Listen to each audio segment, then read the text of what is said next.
ടുപ്പുകളെയാണ് നമുക്കൊന്ന് വളരെ പെട്ടെന്ന് താരതമ്യം ചെയ്ത് പോകേണ്ടത് എന്നതുകൊണ്ട് തന്നെ ആ ഡേറ്റയിലേക്ക് നമ്മൾ പോവുകയാണ്. അതായത് ഞാൻ സൂചിപ്പിച്ചു കഴിഞ്ഞു 2014 2021 തെരഞ്ഞെടുപ്പുകൾ. ഇതാ 2014 തെരഞ്ഞെടുപ്പ് വളരെ പെട്ടെന്ന് പരിശോധിക്കുമ്പോൾ കെ ബാബുവിന് ലഭിച്ചത് 52,230 വോട്ടുകൾ. അതേസമയം സ്വരാജിന് ലഭിച്ചത് 62,000 വോട്ടുകൾ. പ്രൊഫസർ തുറവൂർ വിശ്വംഭരൻ BJPക്ക് ലഭിച്ചത് 29,000 വോട്ടുകൾ എന്നതാണ്. അപ്പോൾ അവിടെ ഒരു മാർജിൻ വ്യത്യാസം എന്നത് ഏതാണ്ട് 4,000-ഓളം വോട്ടുകൾ എന്ന് നമുക്ക് മനസ്സിലാക്കാൻ സാധിക്കും. അങ്ങനെ എം സ്വരാജ് കെ ബാബുവിനെ പരാജയപ്പെടുത്തിയ ഒരു തെരഞ്ഞെടുപ്പായിരുന്നു 2017 എന്നതാണ് എടുത്തു പറയേണ്ടത്. ഇനി നമ്മൾ 2021 വരിക.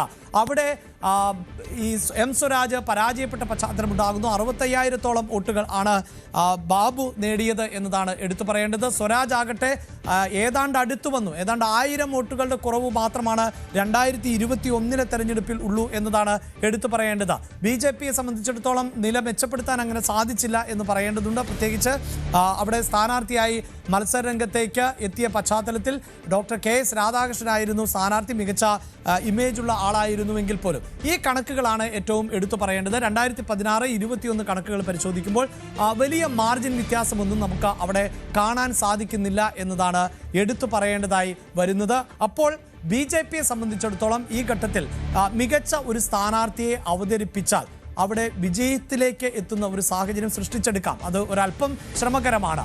അവിടെയാണ് നമ്മൾ TP സെൻകുമാറിൻ്റെ പേര് ഒപ്പം അടുത്ത പേരിലേക്ക് പോകുന്നത്. അത് മേജർ രവിയുടെ പേര് തന്നെയാണ്. മേജർ രവി സംസ്ഥാനത്ത് ഇപ്പോൾ BJPയുടെ ഔദ്യോഗികമായി പദവി വൈസ് പ്രസിഡന്റ് സ്ഥാനം അലങ്കരിക്കുന്ന ആൾ കൂടിയാണ് എന്നത് എടുത്തു പറയേണ്ടതാണ്.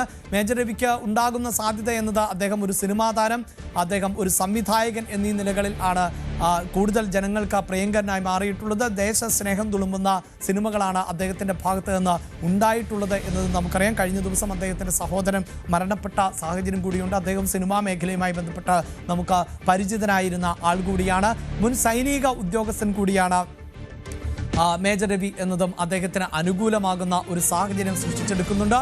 ഒപ്പം മികച്ച പ്രതിച്ഛായ എന്നത് അദ്ദേഹത്തിന് ഗുണകരമാകുന്ന ഒരു സാഹചര്യമുണ്ട്. ഒപ്പം സാമൂഹികമായ ഇടപെടലുകൾ അദ്ദേഹത്തിൻ്റെ ഭാഗത്ത് നിന്ന് ഉണ്ടാകുന്നു എന്നതും എടുത്തു പറയേണ്ടതാണ്. ഇപ്പോൾ TP സെൻകുമാറിൻ്റെ കാര്യം നമ്മൾ ഡിസ്കസ് ചെയ്തപ്പോൾ സൂചിപ്പിച്ചു കഴിഞ്ഞു. അതായത് സംസ്ഥാനത്തെ ഈ ഭരണകൂടത്തിൻ്റെ ഭാഗത്ത് നിന്ന് ഉണ്ടാകുന്ന പിഴവുകളെ ചോദ്യം ചെയ്യുകയും അത് സമൂഹ മാധ്യമങ്ങളിലൂടെയൊക്കെ അദ്ദേഹം ചർച്ച ചെയ്യുകയും ഒക്കെ ചെയ്യുന്ന ഒരു സാഹചര്യം ആണ് ഉണ്ടാകുന്നത്. അതുപോലെ തന്നെ പല സാമൂഹികമായ വിഷയങ്ങളിലും ഇടപെടുന്ന ആൾ കൂടിയാണ് മേജർ രവി. പ്രത്യേകിച്ച് ദേശീയ വിഷയങ്ങൾ, അത് രാജ്യസുരക്ഷയുമൊക്കെയായി ബന്ധപ്പെട്ട വിഷയങ്ങൾ വരുമ്പോൾ, ഇപ്പോൾ പഹൽഗാമിൽ ഭീകരാക്രമണം നടന്ന സാഹചര്യം, ഓപ്പറേഷൻ സിന്ദൂർ പോലെയുള്ള ആ സമയത്തൊക്കെ ടെലിവിഷൻ ചർച്ചകളിൽ അടക്കം മേജർ രവി സ്ഥിരം സാന്നിധ്യമായി നിൽക്കുന്ന സാഹചര്യമുണ്ട്. ദേശീയ ടെലിവിഷൻ ചാനലുകൾക്ക് പോലും അദ്ദേഹത്തെ അതിഥിയാക്കി ചർച്ചകളുടെ ഭാഗമാക്കേണ്ടതായി വരുന്നുണ്ട്. ഇങ്ങനെയൊക്കെയുള്ള ഒരു ഇമേജുണ്ട്. ഒപ്പം മതസാമുദായിക സംഘടനകളുടെ ചടങ്ങുകളിൽ മേജർ രവി ആ മേഖലയിൽ ഒരു സ്ഥിരം സാന്നിധ്യമാണ്. അവിടെയാണ് ഡാനി ഈ മേജർ രവിയുടെ പേര് പുത്തൻകുരിശിലാണ് അദ്ദേഹം ഇപ്പോൾ താമസിക്കുന്നത് എന്നാണ് എനിക്ക് മനസ്സിലാക്കാൻ സാധിക്കുന്നത്. ആ മേഖലയിലെ പല പരിപാടികളിലും മേജർ രവി സജീവ സാന്നിധ്യമാണ് താനും. അപ്പോൾ അതെല്ലാം വോട്ടായി മാറുന്ന ഒരു സാഹചര്യം. ഒപ്പം ഈ സൂചിപ്പിക്കുന്നത് പോലെ കുറേ അധികം നിഷ്പക്ഷ വോട്ടുകളുണ്ട്. അതെങ്ങനെ മാറിമറിയുന്നു എന്നത് 2014-ലെയും 2021-ലെയും കണക്കുകൾ പരിശോധിച്ചാൽ വ്യക്തവുമാണ്.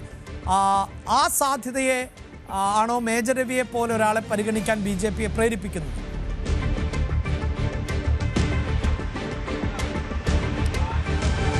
അഭിലാഷ്, അവിടെ തൃപ്പൂണിത്തുറയിൽ ഏറ്റവും പ്രധാനപ്പെട്ട ഒരു ശക്തിയായി തീരുക എന്ന് പറയുന്നത് നിഷ്പക്ഷ വോട്ടുകൾ തന്നെയാണ്. അവരെങ്ങനെ ചിന്തിക്കുന്നു, മാറി ചിന്തിക്കുന്നു, അത് വലിയ സംഖ്യയൊന്നുമല്ല. ഇപ്പോൾ അവസാന ഘട്ടത്തിൽ വന്ന ഈ ഒരു നേട്ടം UDFിനുണ്ടായതുപോലെ ഒരു 1000 വോട്ടുകളുടെ വ്യത്യാസം മാത്രം കഴിഞ്ഞ തവണയുണ്ടായുള്ളൂ. അങ്ങനെയുള്ള നിഷ്പക്ഷ വോട്ടുകളുടെ ഒരു ഏകീകരണം അവിടെ സംഭവിക്കാമെന്നതാണ് കണക്ക് കൂട്ടുന്നത്. അതുമാത്രവുമല്ല, ഈ BJP കണക്ക് കൂട്ടുന്ന ഒരു പ്രധാനപ്പെട്ട ഒരു കാര്യം കൃത്യമായ, അതായത് ഒരു രാഷ്ട്രീയക്കാരൻ എന്ന രീതിയിൽ തന്നെ എന്നും രാഷ്ട്രീയം പറയുന്ന ഒരാളെയല്ല, കൃത്യമായ രാഷ്ട്രീയ നിലപാടുള്ള ഒരാളെ, എന്നാൽ ഈ രീതി പൊതു സ്വീകാര്യത, ഈ രണ്ട് കാര്യങ്ങളാണ് അവർ ചേരുംപടിയായി ചേർക്കുന്നത്. അവിടെയാണ് സെൻകുമാറിനെ അവർ അടയാളപ്പെടുത്തുന്നത്. അതുപോലെ തന്നെയാണ് മേജർ രവിയെയും പരിഗണിക്കുന്നത്. മേജർ രവി ഒരുപക്ഷെ BJP പ്ലാറ്റ്ഫോമുകളുടെ ഒരു ചർച്ചയേക്കാൾ ഉപരി ദേശീയത നിലനിർത്തുന്ന ദേശീയത സംവാദങ്ങളിലാണ് അദ്ദേഹം പങ്കെടുത്തിട്ടുള്ളതെന്ന് കൂടി ഓർക്കുക. ആ രീതിയിലാണ് അദ്ദേഹത്തെ ഷോക്കേസ് ചെയ്യപ്പെടുന്നത്. പല രീതിയിലും അദ്ദേഹം ആ ചർച്ചകളിലെല്ലാം തന്നെ മുഖം കാണുന്നതും അങ്ങനെയുള്ളതാണ്. BJP ചർച്ച, BJP ഒരു രീതിയിലേക്ക് കൊണ്ടുപോകുന്ന പോകുന്നത്. ആ രീതിയിൽ നമുക്ക് മേജർ റിവ്യൂ വളരെ അപൂർവമായിട്ട് തന്നെ കാണാൻ കഴിഞ്ഞിട്ടുള്ളൂ. അതോടൊപ്പം തന്നെയാണ് പ്രാദേശികമായി, പ്രത്യേകിച്ച് അദ്ദേഹം അഭിലാഷ് സൂചിപ്പിച്ച് ശരിയാണ്, പുത്തൻകുരിശിലാണ് താമസിക്കുന്നത്. അവിടെ നിന്ന് ഇങ്ങോട്ട് ഈ ഭാഗങ്ങളിലെല്ലാം തൃപ്പൂണിത്തുറയിൽ നടക്കുന്ന ഭൂരിഭാഗം പരിപാടികളും, പ്രത്യേകിച്ച് ഈ റെസിഡൻസ് അസോസിയേഷൻ, അതോടൊപ്പം തന്നെ ക്ലബ്ബുകൾ, ഇങ്ങനെ നടക്കുന്ന പരിപാടികളെല്ലാം തന്നെ അദ്ദേഹം അവിടെ ചെല്ലുന്നു. അദ്ദേഹം ഒരു സ്വീകാര്യനാണ്, പൊതുവിൽ എല്ലാവർക്കും തന്നെ അത് സ്വീകാര്യനാണ്. കാരണം മേജർ രവിയെ പറഞ്ഞ് പരിചയപ്പെടുത്തേണ്ട ഒരു ബാധ്യതയൊന്നും BJPക്ക് ഉണ്ടാവുന്നില്ല. മേജർ രവി ഒരു സിനിമാക്കാരൻ എന്നതിനപ്പുറം അദ്ദേഹം ഒരു കറതീർന്ന പട്ടാളക്കാരനാണ്. ആ രീതിയിൽ തന്നെ അദ്ദേഹത്തിന് അറിയാം. അദ്ദേഹം ഈ സിനിമയിലേക്ക് വരുമ്പോൾ അദ്ദേഹത്തിൻ്റെ പരിസരം, ഇന്നലകൾ കൂടി ആ ഒരു സാഹചര്യം കൂടി കുറേ കൂടി സുപരിചിതമായെന്ന് മാത്രം. കാരണം അദ്ദേഹം പങ്കെടുത്ത മിലിറ്ററി ഓപ്പറേഷൻസും കാര്യങ്ങളെല്ലാം പിന്നീട് ഈ സിനിമയിലൂടെ അദ്ദേഹം പറയുമ്പോൾ കുറച്ചുകൂടി ആ പരിസരങ്ങൾ ആളുകൾക്ക് വ്യക്തമായിട്ടുണ്ട്. അപ്പോൾ അങ്ങനെ സ്വീകാര്യനായ ആളെ കുറച്ചുകൂടി ജനങ്ങളിലേക്ക് എളുപ്പത്തിലേക്ക് കൊണ്ടെത്തിക്കാൻ കഴിയുമെന്ന് തന്നെയാണ് BJP കണക്ക് കൂട്ടുന്നത്. പ്രത്യേകിച്ച് നിലവിലുള്ള വോട്ടുകൾ ഉറപ്പിച്ചു നിർത്തുന്നതോടൊപ്പം ഇങ്ങനെയുള്ളൊരു സ്വീകാര്യത കൂടി വരും. മറ്റൊന്നുണ്ട് അഭിലാഷ്, കാരണം അവിടെ UDF സ്ഥാനാർത്ഥിയായി പറഞ്ഞു വരുന്നത് ഒരുപക്ഷെ സാധ്യത വളരെ കൂടുതൽ കൽപ്പിക്കുന്നത് രമേഷ് പിഷാരടിക്ക് ഒപ്പമുണ്ട്. അപ്പോൾ ഒരു സിനിമാക്കാരുടെ ഒരു പോരാട്ട ഭൂമിയായി തൃപ്പൂണിത്തുറ മാറുമോ എന്നത് സംശയിക്കേണ്ടിയിരിക്കുന്നു. ഇപ്പോഴത്തെ ചർച്ചകൾ ഏതാണ്ട് ആ വഴിക്കെല്ലാം തന്നെ നീങ്ങുന്നുണ്ട്. എന്തായാലും അങ്ങനെ ഒരു സാധ്യത കൂടി അവിടെ നിലനിൽക്കുന്നുണ്ട്. അങ്ങനെയെങ്കിൽ തൃപ്പൂണിത്തുറയിലെ പോരാട്ടം ഇത്തവണ വളരെ ശ്രദ്ധിച്ച് തന്നെയായിരിക്കും BJP മുന്നോട്ട് നീക്കുന്നത്. അങ്ങനെ ഒരു സാധ്യത കൂടി അവിടെ അവശേഷിക്കുന്നുണ്ട്.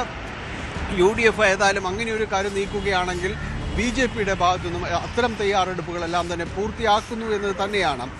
മേജർ രവിയുടെ പേര് പലകുറി ചർച്ച ചെയ്യപ്പെട്ടതാണ്. നേരത്തെ എറണാകുളം ലോക്സഭാ മണ്ഡലത്തിലടക്കം അദ്ദേഹത്തിൻ്റെ പേര് വളരെ സജീവമായി ഉണ്ടായതാണ്. ഏതായാലും ഇക്കുറി അത് എങ്ങനെയാണ് BJP കൈകാര്യം ചെയ്യുന്നത് എന്നതാണ് അഭിലാഷ്. യെസ്, എന്തായാലും തൃപ്പൂണിത്തുറ എന്നത് പൂർണ്ണത്രയീശന്റെ നാടാണ്. അവിടെ തെരഞ്ഞെടുപ്പ് മഹോത്സവത്തിന് കേളികെട്ടുയരുമ്പോൾ ആരൊക്കെയായിരിക്കും സ്ഥാനാർത്ഥികൾ എന്നതിൽ ഇപ്പോൾ വ്യക്തതയില്ല. ഒരു പക്ഷേ സൂചിപ്പിക്കുന്നത് പോലെ ഒരു താര പോരാട്ടത്തിന് പോലും തൃപ്പൂണിത്തുറ വേദിയായേക്കാം.